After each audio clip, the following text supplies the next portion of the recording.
Hello students, क्या आप जानते हैं कि एक एरोप्लेन को टेक ऑफ करते समय अपलिफ्ट किससे मिलता है? यदि नहीं जानते कोई बात नहीं, आज उसी को डिस्कस करेंगे। एक एरोप्लेन जब भी टेक ऑफ करने की कोशिश करता है तो वो बहुत तेजी से अपनी स्पीड बढ़ाता है और उस केस में जो दोनों विंग्स होते हैं वो दोनों विंग्स एयर को काटते हुए आगे बढ़ते हैं। Actually it is the application of famous Bernoulli's theorem.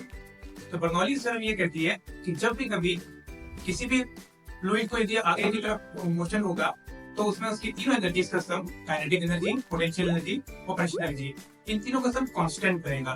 तो जब एक एयरप्लेन टेक ऑफ करने की कोशिश करता है तो वो आगे बढ़ता है और बहुत तेजी से हवा उसको काटती हुई चलती है। तो एरोप्लेन की जो प्लेन का जो शेप होता है, विंग का जो शेप होता है, वो एरोडायनेमिकल होता है।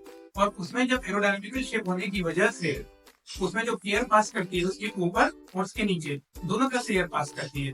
और जब ऊपर से एयर पास करती है तो एरोडायनेमिकल शेप होने की वजह से एयर बहुत तेजी से पास करती है और नीचे की तरफ से नॉर्मल स्पीड से पास करती है।